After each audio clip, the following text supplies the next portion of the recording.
Welcome to episode 14 of this series on Mary Shelley's Frankenstein.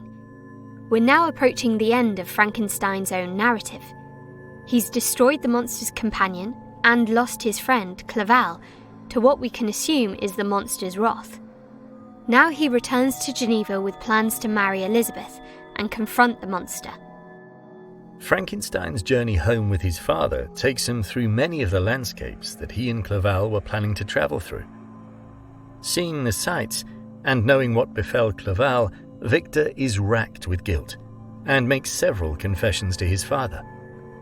However, the nature of his confessions is confused, and his father cannot decode the confessions. The sun and the heavens, who have viewed my operations, can bear witness of my truth. I am the assassin of those most innocent victims. They died by my machinations. 1,000 times would I have shed my own blood, drop by drop, to have saved their lives. But I could not, my father. Indeed, I could not sacrifice the whole human race. Let's deconstruct this confession. As with earlier passages, we encounter questions of divine control with his reference to the sun and heavens. Frankenstein feels he's being watched and judged by the heavens for his actions.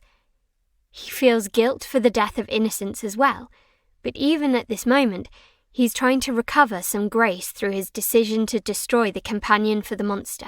However, perhaps because his father cannot understand his confessions, Frankenstein doesn't find relief or absolution. Not even letters from Elizabeth can calm him down. And for us readers, we're reminded of the monster's promise that he will visit Victor on his wedding night. Elizabeth also makes an interesting link to Frankenstein's obsession with the monster. She asks Frankenstein whether the reason for his erratic behaviour is that he loves another, and it's an interesting question. While Frankenstein doesn't love the monster in a conventional way, the two are very obviously bound together. Indeed, you could argue that Frankenstein's desire for knowledge and advancement supplants his desire for women, in which case, once again, we are seeing women pushed to the corners of the narrative. Victor eventually returns home and begins to prepare for the wedding. But as it approaches, he becomes more irate and terrified. Remembering the monster's promise, he begins to make preparations for his confrontation with his creation. I took every precaution to defend my person, in case the fiend should openly attack me. I carried pistols and a dagger constantly about me, and was ever on the watch to prevent artifice, and by these means gained a greater degree of tranquility. The day of the wedding comes and passes without incident. Indeed, we barely get any description of the wedding, but as they set out across the lake in beautiful weather to their family cottage, the stunning mountain peaks of Mont Salève, Montalegre, and Mont Blanc rise up ahead of them. While picturesque and calming, we as readers know that the sublime is often followed by violence in this novel. The appearance of the peaks acts as a warning that the monster's threat has not been avoided yet. The beautiful weather quickly becomes a storm, only intensifying the sense of impending violence. Light gives way to dark as the storm darkens the sky and the moon only weakly illuminates the scene. Frankenstein senses the danger along with us readers, and as soon as they arrive at the cottage, he leaves Elizabeth in the marital bedroom to scour the house for signs of the monster. Of course, as soon as he does so, he's disturbed by a shrill and dreadful scream. Bursting back into the bedroom, he finds Elizabeth murdered. She was there, lifeless and inanimate, thrown across the bed, her hair hanging down and her pale and distorted features half covered by her hair. Everywhere I turn, I see the same figure. Her bloodless arms and relaxed form flung by the murderer on its bridal bier. Could I behold this and live? Overcome with grief, Frankenstein collapses. The death of Elizabeth and the ensuing collapse of Frankenstein's father out of shock marks Frankenstein's departure from humanity. He no longer has anything to tie him to the human world. Everything he loves has been taken from him by the monster. A fiend had snatched from me every hope of future happiness. No creature had ever been so miserable as I was. So frightful an event is single in the history of man. Furthermore, it's interesting that the monster kills Elizabeth before she and Victor have a chance to consummate their marriage. To have allowed them that would have been to allow Frankenstein to participate in the process of natural life creation. But the monster cuts that short. Frankenstein's lamentations about the loss of his family mirror the woes of the monster earlier in the novel, when he cursed Frankenstein for making him feel such loneliness and solitude. This loneliness turns, as it did with the monster, into rage, and Frankenstein swears to devote the rest of his life to the destruction of his creation. My rage is unspeakable when I reflect that the murderer, whom I have turned loose upon society, still exists. You refuse my just demand.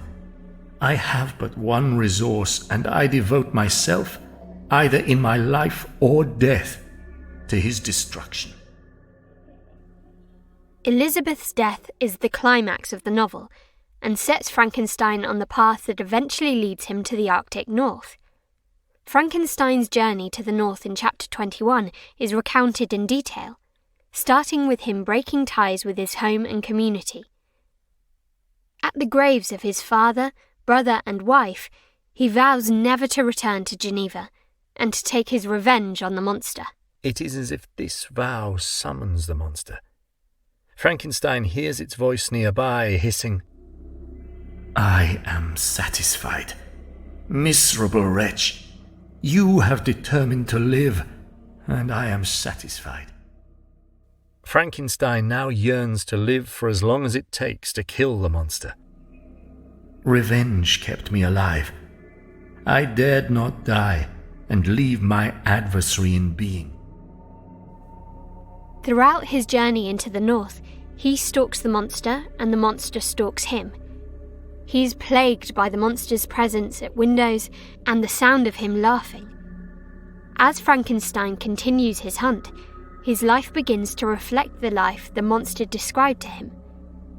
He lives in the wilderness, away from humans, surviving off wild animals and berries. Each step Frankenstein takes is a step away from humanity and comfort.